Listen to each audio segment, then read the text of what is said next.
Libo. Bonsoir à tous et bienvenue au Centre d'art contemporain de la Matmut. Sa peinture foisonnante se reconnaît au premier coup d'œil. Ronel expose ici à Saint-Pierre-de-Varengeville jusqu'au 5 janvier. Le peintre rouennais dévoile une quarantaine de toiles, pour la plupart inédites, reflet de ses voyages et de son imagination débridée. Et c'est à découvrir les yeux bien ouverts.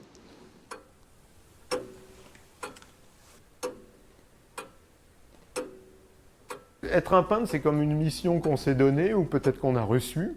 C'est quelque chose de très curieux, à vrai dire. Être un peintre, ça ne s'arrête pas aux heures de bureau, ça continue la nuit. On est autant peintre dans ses songes que dans la journée. Et donc, il y a des moments où le cerveau est un petit peu en ébullition. Et puis, bon, voilà, ça ne s'arrête jamais. On poursuit quelque chose, mais la chose s'en va aussi vite qu'on la poursuit. Donc, on est un petit peu comme ça en phase de prospection et on essaye de capter quelque chose qu'on n'attrapera jamais. Ronel est né dans la couleur et la térébenthine. Fils du peintre paysagiste Marcel Laquet, il a reçu en héritage l'envie de partager les couleurs du monde. Un monde qu'il parcourt de long en large, carnet de croquis à la main. De l'Inde à l'Afrique en passant par la Havane ou Manhattan, le peintre voyageur assimile avec jubilation les cultures de chaque pays et les restitue dans des toiles denses et colorées. Je vais y chercher de l'énergie, des vibrations, des intuitions, etc. En fait, j'essaye de voir aussi le rapport à l'humain, aux constructions humaines. Donc l'habitat aussi est très présent, qu'il soit celui des peuples primitifs, mais également à l'inverse, les villes complètement composites qui sont des villes-mondes, et l'image un petit peu de la construction humaine dans toute sa démesure. Ces tableaux sont conçus comme des cabinets de curiosité, des petits théâtres exubérants où monde réel et rêvé se côtoient.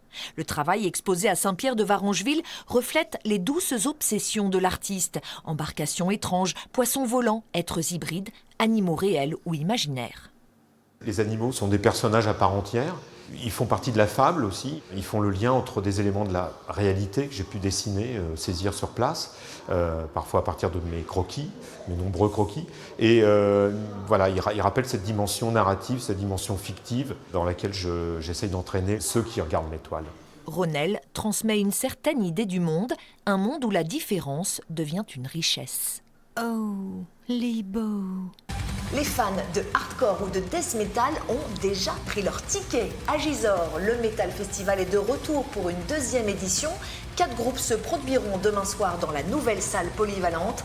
En tête d'affiche, Dagoba, groupe phare de la scène française. Son death metal mélodique séduit les amateurs du genre dans le monde entier.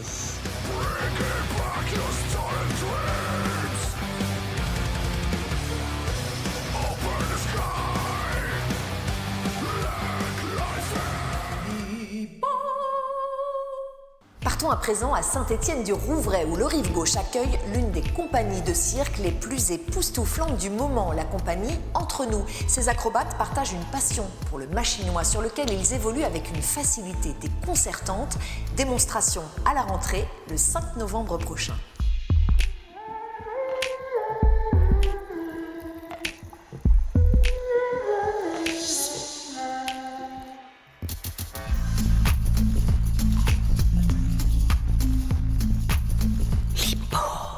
Avant leur tournée en Corée du Sud, au Japon ou au Vietnam, ils seront ce soir au Calife à Rouen. Eux, ce sont les Rouennais du groupe Tahiti 80. Ils sortent un album acoustique, Fear of an Acoustic Planet, qu'ils dévoileront ce soir et il reste des places.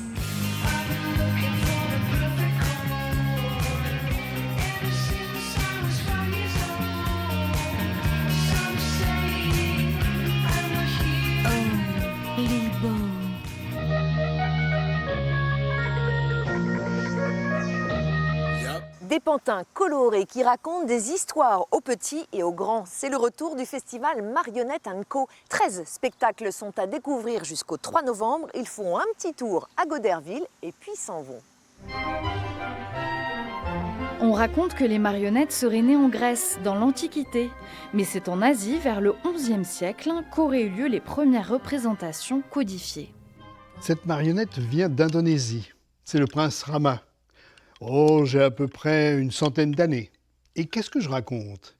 Eh bien, je raconte des histoires religieuses. Le Ramayana, ah bah oui, le Ramayana, c'est l'histoire du bien contre le mal. Si les marionnettes asiatiques représentent les princes et les dieux, les européennes se font au XIXe siècle les porte-paroles du monde ouvrier, des poupées syndicalistes, comme Guignol à Lyon ou encore Tchanches en Belgique.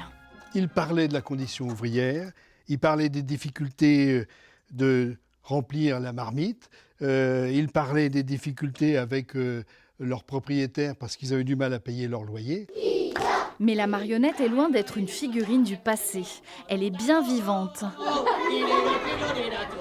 Pour preuve, le festival Marionnette & Co. Particularité de cette 5e édition, Cette année, nous allons accueillir des montreurs d'ombre que nous n'avions pas eu jusqu'à présent. Et c'est de montrer toute la diversité et des marionnettes et toutes les histoires aussi qui peuvent se raconter avec des marionnettes, mais de tous les styles. le festival vous attend à Goderville et ses environs du 30 octobre au 3 novembre prochain. Libo. À vos agendas, 3 ans seulement après son premier succès, Riles s'offre une tournée. Le jeune rappeur sera au Zénith de Rouen le 7 novembre prochain. À 23 ans, il a déjà conquis le public.